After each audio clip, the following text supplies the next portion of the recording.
Muy buenos días, estimados alumnos.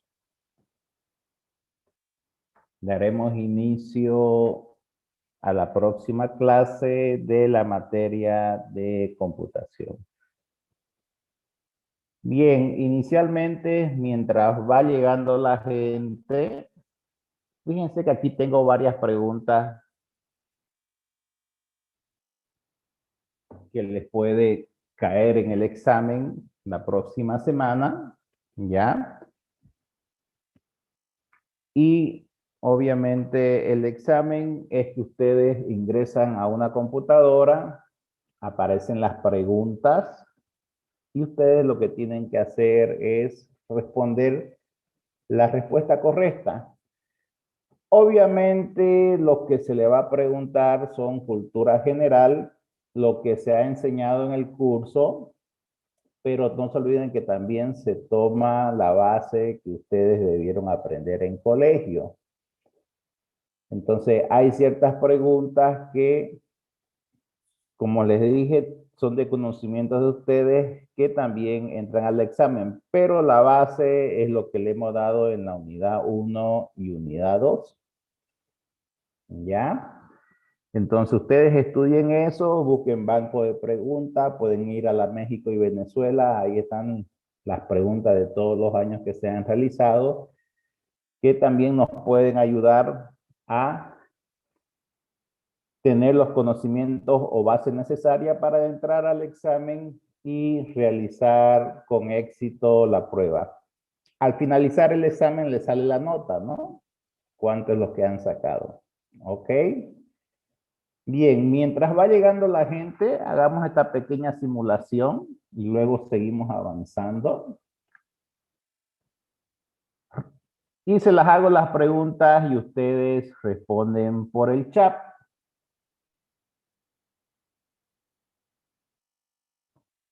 Bien, entonces cuando ustedes ingresen al examen el día que les corresponde, ¡pum!, se les va a aparecer una pequeña pantalla similar a esta donde tienen que responder, ¿no?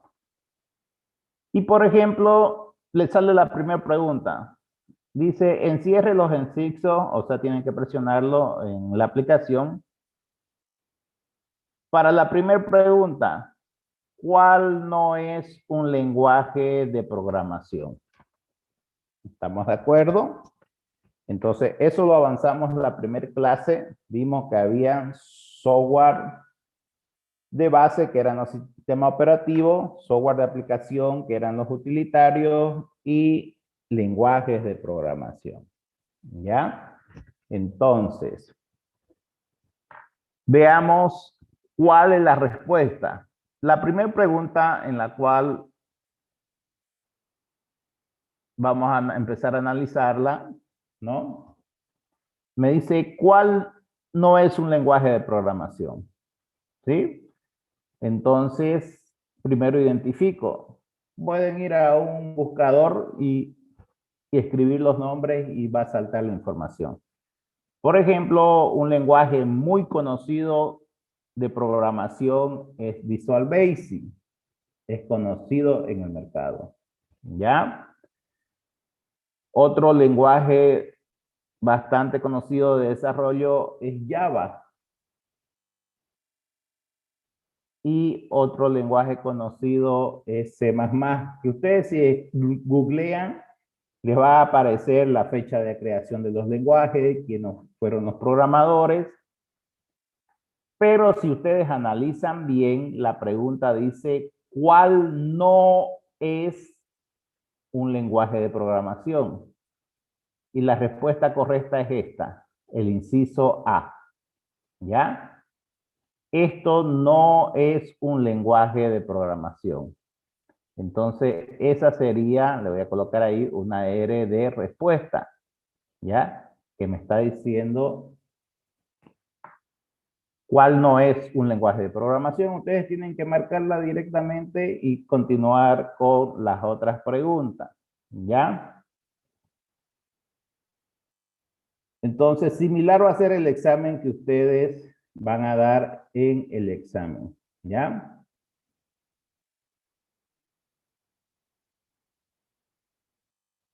Otra pregunta que va a aparecer es, por ejemplo, nos vamos a esta de acá.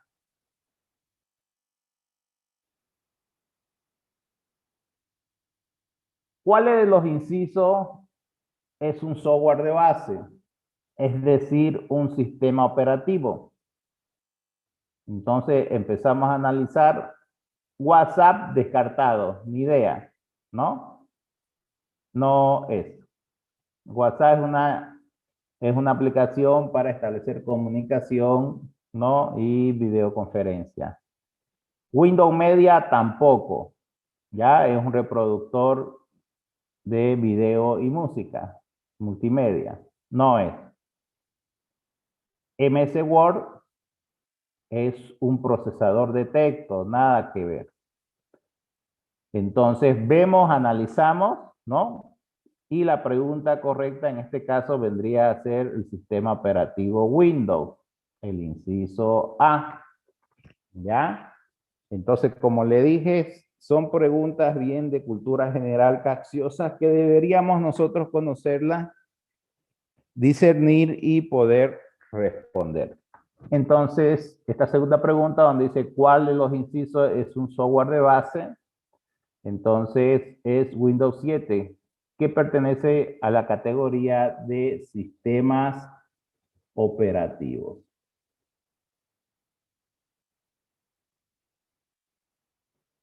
Bien, ¿estamos de acuerdo? Entonces, así va a ser su examen, por favor, no se pongan nerviosos, complicado, ¿no? Todo está en el computador. Las preguntas van a ir saliendo y ustedes van a ir tiqueando y respondiendo. Bien, ¿cuáles son los servicios que nos brinda el Internet? Entonces, a ver, piensen. Ahora, ustedes tienen que discernir que aquí dice cuáles son los servicios más utilizados o más representativos que nos ofrece el Internet. Es una pregunta capciosa. ¿Cuáles son los servicios más representativos? Vuelvo a repetir, no me están diciendo cuáles son todos los servicios. De todos los servicios, ¿cuáles son los más utilizados? ¿Estamos de acuerdo? Entonces, también no traten de ir a lo apurado y a salir primero y decir, señores, yo acabé el examen primero, pero también se pueden equivocar, ¿ya? Aquí la pregunta, vuelvo a repetir, dice, ¿cuáles son los servicios más representados? Es decir, los más utilizados en el Internet. El servicio web, que es la navegación de páginas web, ese es el más utilizado, todos utilizan para navegar y buscar información. El servicio SMTP, que es el servicio de correo electrónico, ¿no? Eso lo vimos en la anterior clase, ¿ya? Y el servicio de FTP, que se utiliza para hacer la transferencia de datos en diferentes lugares a gran velocidad, ¿ya? Entonces, todos estos servicios ofrece el Internet, pero de todos ellos los más utilizados son estos de acá, ¿ya? Entonces, la respuesta correcta es esta que estoy marcando, el inciso A, ¿no? Y si se dan cuenta, todos están alineados, ¿no? A. Pero obviamente en el examen pueden aparecer en diferentes posiciones, ¿ya? ¿Qué es el correo electrónico? Vámonos a esta cuarta pregunta. ¿Estamos de acuerdo?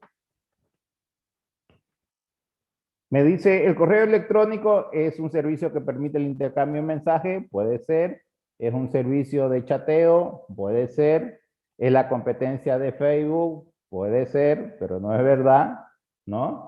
Es un servidor de noticias dedicados al Internet. Entonces, ustedes tienen que empezar a leer bien la pregunta, ¿no?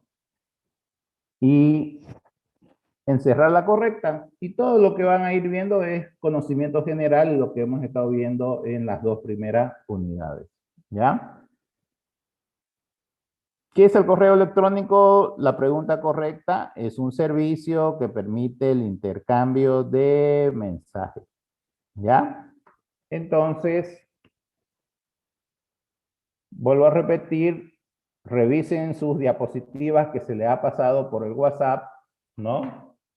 Lean conocimiento general, vayan y busquen los cuestionarios en la Gabel y México. Es bueno tener siempre históricos de preguntas que han salido, entonces ya van a encontrar todos los bancos de datos y creo que ya están con la respuesta y justificación correspondiente. ¿Ya? Entonces, tranquilos jóvenes, el día lunes o martes o miércoles es de ustedes. Ustedes pueden. ¿Estamos de acuerdo? Bien, empecemos con la unidad 3.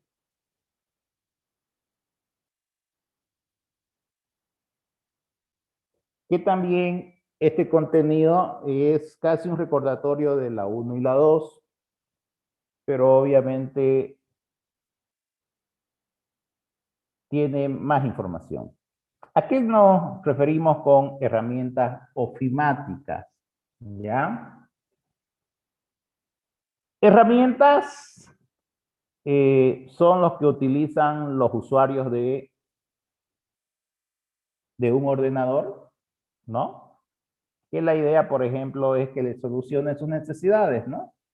Si quiero elegir o crear una gráfica, una imagen, una foto, entonces hay software para eso. Si quiero crear página web, hay herramientas para eso. Si quiero utilizar hojas de cálculo, hay herramientas para eso. Entonces las herramientas son utilitarios que utiliza el cliente para satisfacer sus necesidades, ¿no? Con el computador. Y ofimática porque son herramientas que se utilizan para la oficina, ¿no? En su gran mayoría, toda persona que utiliza el computador es para dar soluciones o problemas que tiene en su oficina. Y para eso aparece el término ofimática, que son herramientas para la oficina, si lo queremos ver así. ¿Ya? Inicialmente en la unidad 1, y es pregunta de examen, había aparecido este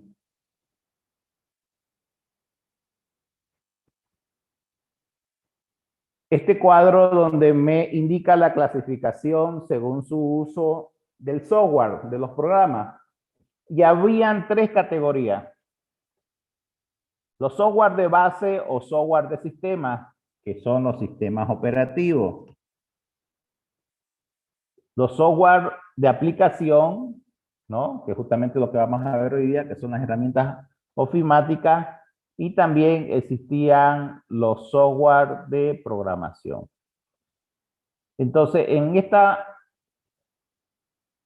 diapositiva inicial empezamos a ver a más detalles todas estas herramientas. Y lo primero que vamos a empezar a ver ya son los sistemas operativos. Le había comentado en la unidad 1 a grandes rasgos que estos programas o software de base se caracterizan por ser un conjunto de programas que sirven como mediador entre la máquina y el usuario. Mediante una interfaz de usuario, ellos lo que hacen es realizar el intercambio de información entre el hardware, que es la computadora, y el usuario. Quiere decir que sin estos sistemas operativos dejaría de funcionar el equipo porque no tendría el alma que me permita controlar todo, ¿no? Se lo conoce también como el alma del computador. La finalidad es que este sistema operativo administra los recursos del equipo, ¿no? Y cuando hablamos de recursos, estamos hablando de memoria, discos duros, procesadores, monitores, etcétera, etcétera. Bien, si nos vamos a la gráfica, fíjense, aquí están ustedes, que son los usuarios, una computadora, una tablet, un celular, ¿no? Y aquí está toda la parte física que es el hardware. Entonces, ¿cómo establece el usuario una comunicación para administrar los dispositivos físicos? Eso lo logra con el software que se denomina sistema operativo, y es lo que estamos explicando hoy. Entonces, un sistema operativo es el intermediario entre el usuario y el hardware, que mediante una interfaz, ¿no?, de puras ventanitas logra administrar y establecer la comunicación. Y sobre ese sistema operativo ya se instalan encima, ¿no?, las aplicaciones que utiliza el usuario. Entonces, esa es la definición de un sistema operativo. No es más el que permite el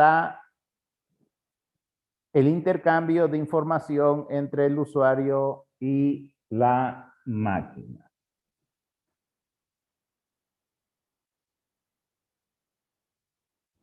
Bien, vámonos conociendo a detalles. Entonces, entre los sistemas conocidos que predomina el mercado, ya les había comentado, está el poderoso Microsoft, ¿no? También está esta buenísima herramienta que es el sistema operativo Mac de Apple, como también está el poderoso Pingüino, ¿no?, que es el sistema operativo software libre, ¿no? Les había comentado que algunos se pagan las licencias por usarlos y otros es netamente gratis, ¿ya? Entonces, estos sistemas operativos que son los conocidos en el mercado, ¿ya?, son conjuntos de programas que integran el hardware para facilitar el usuario, y sus objetivos principales de estos sistemas operativos son los siguientes: proveer de un ambiente conveniente de trabajo para el usuario, hacer el uso eficiente del hardware y proveer una adecuada distribución de los recursos, ¿no?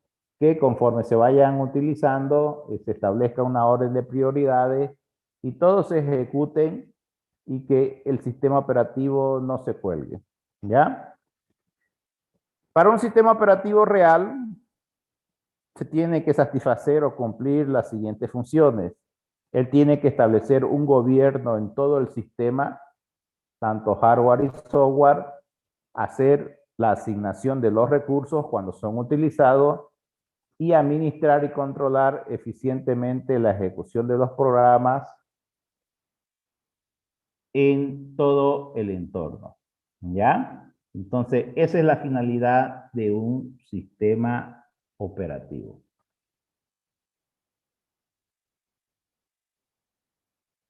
Seguimos viendo a detalle sus funcionalidades. Las funciones que tiene que cumplir un sistema operativo, ¿ya? Inicialmente es la administración de trabajos. Es decir, cuando existen varios programas en espera para ser procesados, el sistema operativo decide el orden de procesamiento de ellos, y así como asignar los recursos necesarios para su proceso, ¿no? Entonces, su función principal es que cuando ustedes tienen varias ventanas abiertas a la vez, como navegando en internet, estar en las redes sociales, hacer su planilla en Excel, ¿no?, y estar administrando otras ventanas, entonces él establece una prioridad para que todas las ventanas puedan trabajar eficientemente. Otra función de los sistemas operativos es administrar los recursos. Mediante esta función, el sistema operativo tiene la capacidad de distribuir en forma adecuada y en el momento oportuno los diferentes recursos. Cuando hablamos de recursos, no estamos hablando de recursos como la memoria, los dispositivos de almacenamiento, los dispositivos de entrada, los dispositivos de salida, ¿no? Que interactúan con los diversos programas. ¿Qué están siendo utilizados en ese momento? Es decir, cuánto es el tiempo en el cual se van a utilizar y por quiénes. Cuando hablamos por quiénes, se refiere cuando estoy en una red y varios usuarios están conectados y quieren utilizar esos recursos.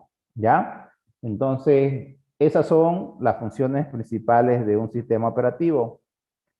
Gestionar la administración de trabajo como también la administración de recursos. Además de las siguientes funciones, aparte de estas dos, aparecen otras como establecer el control de operaciones de entradas y salidas de los dispositivos, como también de los datos que son manipulados por el usuario. Cuando hablamos de establecer control de operaciones de entrada y salida, ¿no? Mediante esta actividad, el sistema operativo decide quién hará uso de los recursos, durante cuánto tiempo y en qué momento. Otra función del sistema operativo es la administración eficiente de la memoria, donde se almacenan los datos.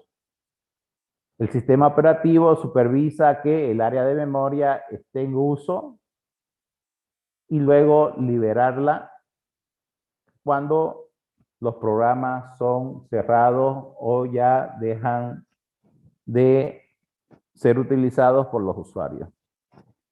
Entonces, en la memoria lo que hace es que cuando ustedes habilitan los programas, directamente van y se cargan ahí con los datos que ustedes insertan, y cuando ya dejan de utilizarlos, al cerrarlos, la memoria tiene que ser liberada. Y eso es lo que gestiona el sistema operativo, para que no haya una saturación de memoria. Determina cuánta memoria asignará a un proceso y en qué momento. Además, su función principal del sistema operativo es liberar el espacio de memoria cuando ya no sea utilizada. ¿Ok? Recuperación de errores. Un sistema operativo tiene que tener la funcionalidad ya de que cuando se cuelga por ciertos motivos, ¿no? Me permita hacer la recuperación de esos errores y generar históricos de por qué se ha realizado. ¿Ya? Por ejemplo, en el sistema operativo Windows, que es el que más utilizamos, si en algún momento se les cuelga, no funciona, ¿no? Ustedes a veces tienen que resetear y vuelve a la normalidad. Entonces, este sistema operativo tiene una bitácora donde ustedes pueden ir, ¿no? Y ahí está todo escrito de por qué se realizó ese error y cuáles fueron los dispositivos que intervinieron, ¿no? Entonces, el sistema operativo tiene que garantizarle que cuando ocurre un error, me permita hacer la recuperación. Y justamente esta bitácora me permite identificar por qué fue el error, como también hay otros sistemas operativos que se restablecen a una fecha determinada donde funcionaron bien, entonces también los pueden restablecer, ¿ya? El sistema operativo contiene rutinas que intentan evitar perder el control de una tarea. Cuando suscita un error en la transferencia de información con los dispositivos de entrada y salida. Entonces, por eso se dice que los sistemas operativos que voy a instalar a mi computador tienen que ser estables, ¿no? Que me garantice el buen funcionamiento y la administración eficiente de los recursos. Bien, como la finalidad es detallar las ventajas de los sistemas operativos y las herramientas ofimáticas, Vamos a ir viendo diferentes clasificaciones de estos sistemas operativos. Clasificación de los sistemas operativos según la administración de procesos o tareas. En esta clasificación, ya, aparecen los sistemas operativos de multiprogramación o sistemas operativos multitareas, ¿ya? Estos sistemas operativos, ¿ya? Se caracterizan porque trabajan en equipos que son conectados a una red de computadoras, ¿no? Por eso recibe el nombre de multitarea, porque son sistemas operativos que me permiten conectar varios usuarios a la vez de una red y ejecutar solicitudes de diferentes equipos cumpliendo una función de multitarea, ¿no? Estos sistemas operativos, los más conocidos en el mercado, ¿no? Es el sistema operativo Unix, con los cuales trabajan algunas cooperativas. Las versiones anteriores de los Windows 95, 98, NT, ¿no? Versiones antiguas. Y ahora ya son los famosos Windows 7, Windows 10 y los actuales, ¿no? Windows Server. Entonces, la finalidad de estos sistemas operativos, ¿no? Sistema operativo Mac, es que soportan multitareas y son los software que utilizan los servidores.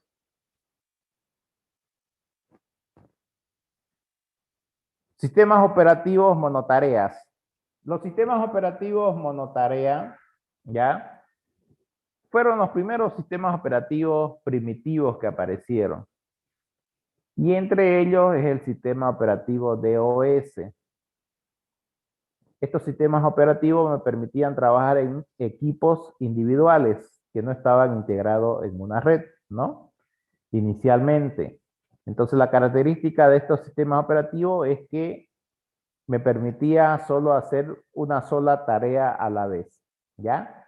No eran visuales, no se manejaban por varias ventanas como se hacen hoy día. Directamente eran una ventana de consola que se escribían las instrucciones correspondientes. Es decir, solo pueden manejar un proceso en cada momento y no poder ejecutar varias tareas a la vez, ¿no? Entonces, uno de los más conocidos fue el sistema operativo DOS, que todavía se lo utiliza. Ustedes cuando están en el sistema operativo de su computadora, hay una opción que dice ir al sistema operativo DOS y los envía a una pequeña pantalla negra donde ustedes le dan las instrucciones. Esa es la clasificación de los sistemas operativos según la administración de su tarea. Veamos otras clasificaciones de los software. Clasificación del sistema operativo según la administración del usuario. Es decir, ¿qué programas me permiten administrar un usuario conectado y varios o gran cantidad de usuarios conectados a la vez? Entre los sistemas operativos monousuarios, son los sistemas operativos que se instalan en su equipo para que sea utilizado por un solo cliente a la vez, ¿no? Un solo usuario. Estos sistemas operativos monousuarios son aquellos en que nada más puede atender un solo usuario a la vez cuando se utiliza el equipo. Porque son limitaciones creadas por el hardware.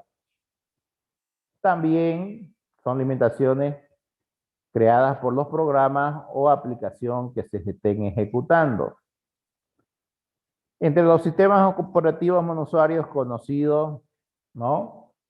Están el Windows, el DOS, bueno, y algunas versiones anteriores a lo actual, que eran los el Windows 2000, Windows XP y también, ¿no?, Windows 7 y Windows 10 en versión solo para un usuario. Entonces, la característica es que estos no se pueden conectar a la red, ¿no? Si quiero conectarme a la red teniendo un sistema operativo más avanzado, entonces es ahí donde ellos vienen y me cobran más la licencia, ¿no? Sistemas operativos multiusuarios. Son aquellos sistemas operativos que se instalan en servidores para poder soportar una red de computadoras conectadas hacia el equipo multiusuario, ¿no? El sistema operativo multiusuario dice, es todo lo contrario al monousuario. Permite integrar, ¿no?, y gestionar o controlar varias redes que son conectadas en el equipo. Esta categoría se encuentran todos los sistemas que cumplen, ¿no?, las necesidades de contener a 2 o más usuarios a la vez y permiten compartir recursos entre toda la conexión de red que están conectadas, ¿no? Estos tipos de sistemas son los que se utilizan en las redes, ¿no? Y cuya funcionalidad es administrar el fraccionamiento de tiempo de todos los recursos que se conectan para poder gestionarlos y controlarlos. ¿Ya? Entonces, esa es la clasificación de los sistemas operativos según la administración de usuario. Pueden manejar un usuario o multiusuario. Para un usuario hay diferentes versiones de los sistemas operativos y para multiusuario son más completas que tienen un costo adicional por utilizarla.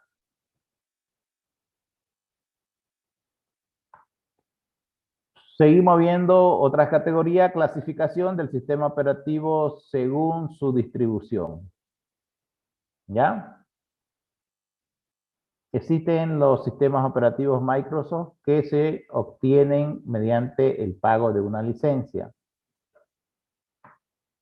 Ya su distribución es como son consumidos en el mercado tecnológico. Los Microsoft son propietarios y para poder utilizarlos es con el pago de una licencia. Otra categoría es el software operativo Linux, que estos son software de licencia libre. No se paga por la utilización. ¿Ya? Y luego aparece el sistema operativo Mac. Este sistema operativo Mac también es de pago, pero se caracteriza por ser muy potente en el manejo de entornos gráficos. Ya todos los especialistas que manejan el área de diseño gráfico trabajan con este sistema operativo, ¿no? Les permite un conjunto de herramientas para hacer sus diseños muy optimizados. También son software que se tiene que pagar, ¿ya? Entonces, según su distribución y su funcionalidad, aparecen los Microsoft, que se pagan, los gratis, que son los Linux, y los especializados, como es el sistema Mac, ¿no?, para el trabajo en entornos gráficos.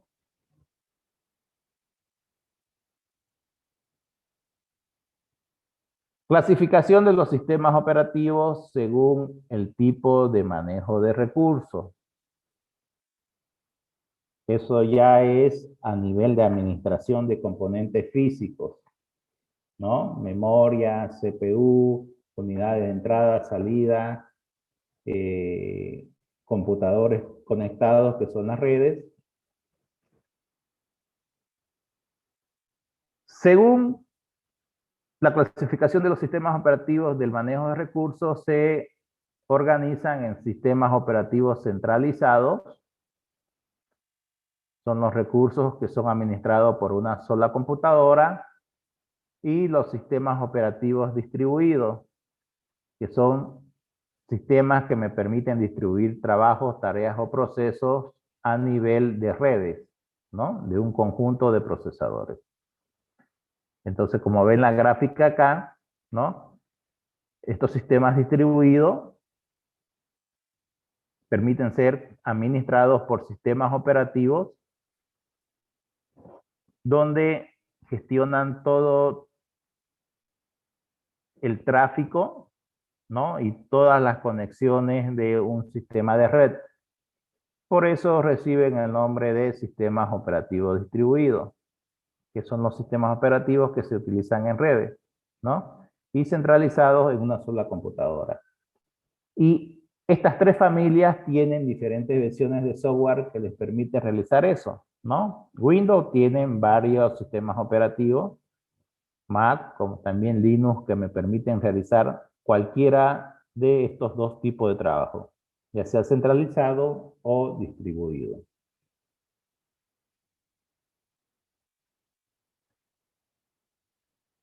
Estructura cliente-servidor, ¿ya? Cuando hablamos de la estructura cliente-servidor, significa que existen dos roles que tiene un computador. Es decir, dos funciones. Un computador puede ser cliente, es decir, que solicita una petición donde se encuentra. Y el servidor es el computador que lo que hace es recibir esa solicitud y luego le da la respuesta. Esta estructura se utiliza mucho en redes como también en el Internet. A veces nosotros hacemos de clientes como también a veces de servidores. Entonces, cuando desarrollan un software o una aplicación, le dicen, ¿es para el modelo cliente-servidor? ¿Es para el cliente o es para el servidor? ¿Ya? La funcionalidad del servidor es que lo que hace es software aplicado para realizar la interconexión. Y el cliente es un software que solo utiliza para realizar la solicitud correspondiente. Esta arquitectura consiste básicamente en que un cliente realiza varias solicitudes o peticiones a otro programa que es el servidor, que va a ser el que le va a dar la respuesta correspondiente. Aunque esta idea se puede aplicar a programas que se ejecutan sobre una sola computadora, también de forma ventajosa por el sistema operativo multiusuario que se puede utilizar a través de una red de computadoras. Entonces, los sistemas operativos, cuando son creados, ellos manejan esta tecnología cliente-servidor. A veces el sistema operativo funciona como un cliente y si está conectado a otros equipos, puede también funcionar como un servidor. Entonces son las diferentes clasificaciones de los sistemas operativos que son utilizados como herramientas de los usuarios, ¿ya? Entonces, resumiendo, un sistema operativo, ¿ya? Es un programa que hace de intermediario entre el usuario y el hardware. Y su función de este sistema operativo es la administración o gestión eficiente de todos los recursos, tanto para el hardware como también para el software.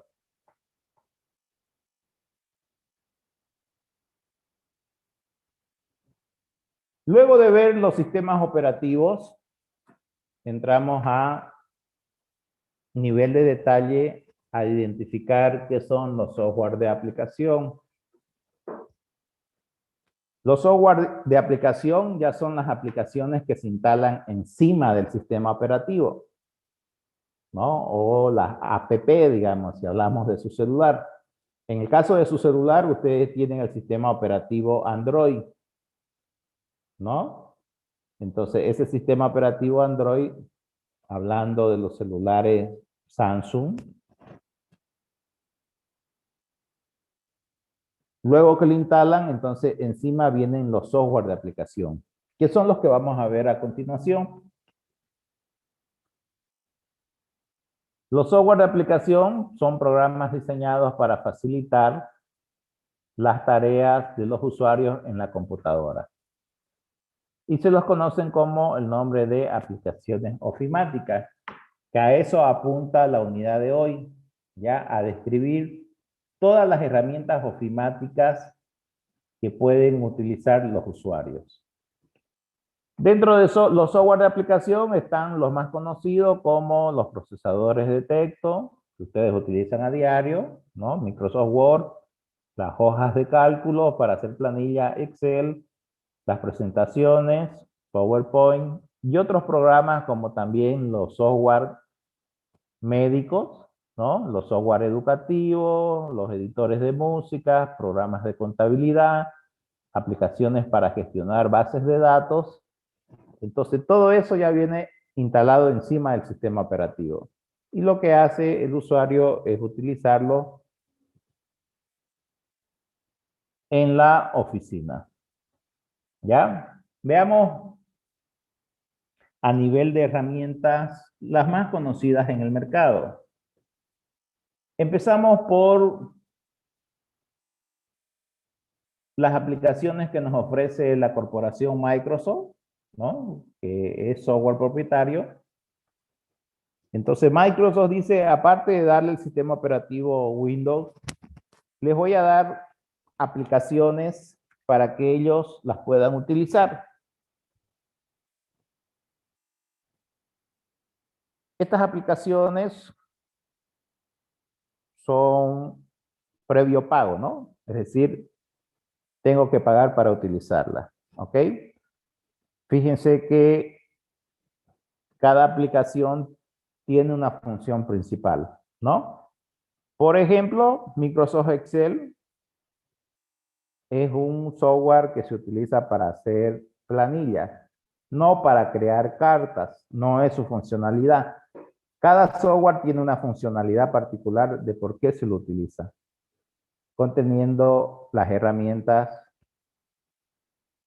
para hacer ese trabajo a detalle. Ya la más conocida, aquí está Excel en sus diferentes versiones, ¿no?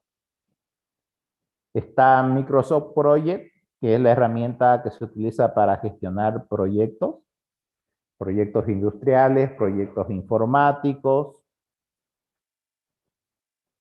todo lo que sea gestionar proyectos con herramientas informáticas, entonces aquí tengo la herramienta Microsoft Project, ¿no?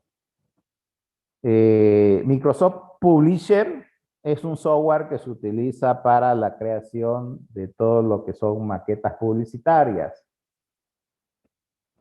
Entonces acá puedo diseñar trípticos, dípticos, afiche, etcétera, etcétera, etcétera. ¿Ya? Otras aplicaciones conocidas en el mercado y que deberíamos saber manejar, ¿no? El SharePoint, que es un software que me permite diseñar portales o páginas web dentro de los productos Microsoft. ¿Ya? Microsoft Visio es un software que me permite realizar diagramas de flujos, organigramas. Entonces, todo lo que sea representación de procesos, puedo utilizarla con esta herramienta, ¿no? Los puros conectores, flujogramas, entonces se utiliza, es muy potente la herramienta. Todos conocemos qué es lo que hace Microsoft Word, que se utiliza para hacer documentos. Outlook es la herramienta para gestionar correos electrónicos corporativos. ¿Ya? Lo conocemos PowerPoint para ejecutar presentaciones, ¿no? Y otras, bueno, para elaborar notas, comunicación, administrar imágenes, ¿no? Gráficos y gestionar bases de datos, ¿ya? Entonces, todas esas aplicaciones son las que más se utilizan en el entorno Microsoft y en el entorno empresarial, ¿ya? Entonces, si ustedes a futuro quieren ser especialistas en estas herramientas, entonces tendrían que gestionarlas o manejarlas en su mayoría. Estas son las más pagadas porque son las que están en empresa, ¿no? Entonces, fíjense que a veces por ustedes, por saber Excel, quieren hacer informes, cuadros, y ustedes lo manejan bien, les pagan, ¿no? Entonces, todas esas herramientas de acá son del entorno corporativo. Ahora, como les comentaba en la anterior clase, este software para poder obtenerlo tengo que pagar licencia y pertenece a la categoría propietario. Si yo me voy a la categoría de software libre, es decir, donde no se paga, todas estas herramientas que vemos acá, ¿sí? Todas estas herramientas en software libre existen, ¿no? Tienen su duplicado. Claro, no con el mismo nivel de potencia que tienen estas, pero también puedo realizar el mismo trabajo, ¿ya? Fíjense que a nivel de herramientas ofimáticas o software libre, eh, estos son los nombres de las herramientas, por si les interesa conocerlas e investigarlas. En OpenOffice, que es la categoría, existe OpenCal o el software Cal, que esto equivale a un Excel. OpenCal lo que hace es hacer planilla, ¿no? Es la competencia del Excel, si ustedes quieren verlo así. Es el duplicado del software libre donde yo no pago licencia, ¿ya? Lo mismo en PowerPoint. Acá en software libre, la herramienta se llama OpenImpress. Es el software en software libre que se utiliza sin pagar ninguna licencia. Y esto equivale a un PowerPoint, ya hace la misma funcionalidad. Lo mismo sucede con OpenWrite o Writer. Es un software que se utiliza para realizar documentos y es la competencia de Microsoft Word. Ya, entre paréntesis se le está colocando el equivalente en software propietario. ¿Ya? El Paint en software libre tiene el nombre de Draw, OpenDraw. El editor para escribir ecuaciones, OpenMath, ¿no? Y para gestionar base de datos está OpenAccess. ¿Ya? Esto se lo explico por qué. Porque a futuro en Bolivia la tendencia es irse por el software libre. ¿Ya? Hay una resolución aprobada a nivel de diputados y senadores, creo que la aprobaron hace unos 5 o 10 años, donde todas las instituciones, desde las petroleras, el sector minero, gubernamental, alcaldía y gobernación, todos tienen que cambiar a la plataforma libre, porque es un presupuesto muy caro pagar software cada año, ¿no? Si ustedes van y sacan los cálculos de todas las máquinas conectadas, son grandes cantidades, y con eso directamente se podía presupuestar para otra área, ¿ya? Entonces, cuando explote con fuerza ese decreto y empiece todo a migrar, tienen que saber estos equivalentes. Y para ustedes que van a ser profesionales, necesitan manejarlo, ya que pueden capacitar, pueden dar cursos, pueden desarrollar aplicaciones según les pide el mercado y hacer sus ingresos correspondientes. Entre esta familia, los más utilizados ya son los procesadores de texto. Y vamos a apuntar a cómo evolucionó Microsoft Word en el tiempo, ¿no? Fíjense que el primer Word apareció en el 83. Normalmente las versiones cambian cada 3 a 4 años, ¿no? Microsoft Word se lanzó al estrellato en 1983 hasta 1987 y Microsoft sacó la nueva versión. Hace lo anterior más cosas adicionales que optimizan el trabajo del usuario. Luego de 1987 al 91 sacó la versión mejorada, ¿no? Luego Microsoft 91-93 fue cambiando y normalmente la versión se la asocia con el nombre, ¿no? Apareció Microsoft Word 93, Microsoft Word 95, Microsoft Word 99. Ya ustedes ya nacieron ya, Microsoft Word 2003, Microsoft Word 2007 y luego salió las siguientes versiones que son las más vigentes.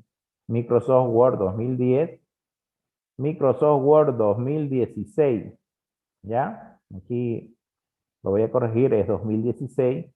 Y la última versión que es Microsoft Word 2019 o Microsoft Word 365, ¿ya?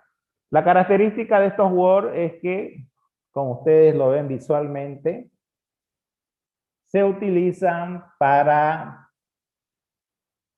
procesar texto, para hacer documentos. Sería ilógico yo querer hacer una carta y que vaya y utilice un PowerPoint o un Excel. No es la funcionalidad del software. Entonces, cada software realiza una tarea específica. En el caso de estos procesadores de textos en sus versiones de Word, ¿ya? Fíjense que ustedes ya lo han utilizado. No es más que una página que luego va generando y crea varias páginas del documento y ustedes directamente le van aplicando el formato necesario para ver si ustedes quieren hacer una carta, un currículum, ¿no? Un informe. Entonces tiene todo el conjunto de herramientas para realizarlo. Así como es el producto, uno de los productos más vendidos en herramientas de procesadores de texto que es Microsoft Word, lo mismo aparece ya Microsoft Excel. Fíjense que cada vez conforme va avanzando el tiempo, aparecen las diferentes versiones, ¿no? Todo inició en el 1985 con Excel 1.0, luego en 1987 Excel.2, Excel.3 en el 90, Excel.4 en 1992, y así fue evolucionando, ¿no? Hasta llegar a Excel 2010, en el mismo año 2010, ¿no? 2013, a inicio del 2013, que fue el 2012 el lanzamiento, luego apareció Excel 2016, y finalmente ya está en el mercado el Excel 2019, como también el Excel 365, ¿ya? Esta familia de planillas electrónicas tiene la siguiente interfaz, que ustedes ya la han manejado porque desde primero medio hacen reporte estadístico muy potente para el manejo de tablas de datos, ¿ya? Fíjense que logra combinar o integrar datos que se insertan en tablas y de ahí poder representarlo mediante gráficos, diferentes indicadores, cuadros estadísticos, panel de control, ¿no? Y diversas aplicaciones o reportes a partir de los datos que se cargan. Y estos datos están en todas las empresas, ¿ya? Entonces, si ustedes se especializan mucho en Excel, hasta un nivel de programación, como otra vez su compañero dijo la otra vez, es un lenguaje de programación. En realidad ya se programaba, pero ahora es muy potente en su lenguaje de programación. Si ustedes logran aprender, es un punto a favor para trabajar en cualquier empresa, ¿no? Si ustedes van a una empresa, le dicen, ¿saben aparte del lenguaje de programación? Sí. Maneja Excel, le dicen, ¿no? Entonces al tiro le dicen, maneja Excel. Si ustedes le dicen sí, tienen puntos a favor, ¿no? Entonces, eso le puede sumar para su contratación. Y ya para finalizar todas las herramientas ofimáticas, otra familia que es muy utilizada y conocida por ustedes es el diseño de presentaciones en PowerPoint. Fíjense que PowerPoint, aquí aparecen las diferentes versiones que fueron apareciendo en el tiempo, así como los cuadros de Excel y Word, hasta llegar a la versión 2010, 2013, 2016 y la que actualmente está en el mercado, que es PowerPoint 2019. La interfaz de estas presentaciones es que me permite colocar diapositivas, que son cuadros ilustrativos, y directamente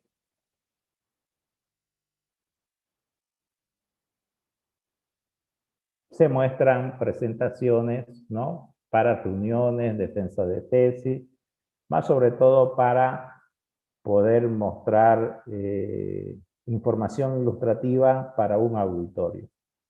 Esa es la finalidad de PowerPoint, ¿ya? Bien, jóvenes, con esto estamos finalizando esta primer parte de la unidad 3, ¿ya? Y fíjense que son conceptos de primer y segunda unidad. Entonces, repásenlo porque también esto entra al examen, ¿ya?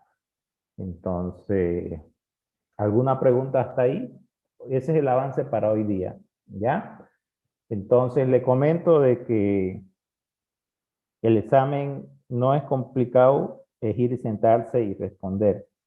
Pero obviamente tienen que tener criterio para poder relacionarlos con los conocimientos que ustedes han adquirido, ¿no? Y puedan dar el examen correspondiente, ¿ya?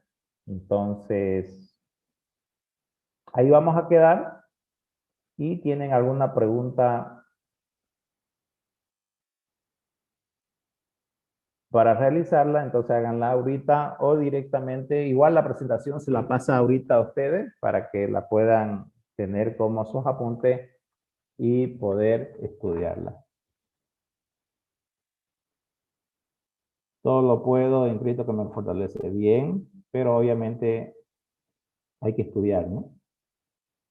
Entonces no espere sacarse un 100 si usted no estudia. Ayuda bastante la fe, pero acción, acción, ponerse a estudiar y repasar, ¿no? ¿Estamos de acuerdo? No es complicado, estos términos lo han visto en colegio, no llevaron computación en colegio. ¿Lo han llevado? Pues, ¿no? Computación se lleva desde intermedio. Entonces, tienen para estudiar mañana, pasado, el día lunes. Recomendación, ya como lección aprendida, váyanse a la México y Venezuela y compren los cuestionarios y empiecen a resolver y asócienlo a las diapositivas que hemos visto, ¿ya? Y ese es el banco de preguntas que le va a aparecer en el examen, ¿no? Ponderación, si no me equivoco, es 40 matemáticas, 30 física, 20 computación, ¿no? Y 10 inglés. Entonces, los números valen más, pero también computación es un 20% que puede ayudar, ¿no? Y no es muy complicado para estudiar. En cambio, matemática ya deberían haber practicado matemática desde que empezó la clase, ¿no? Matemática no se estudia un día antes.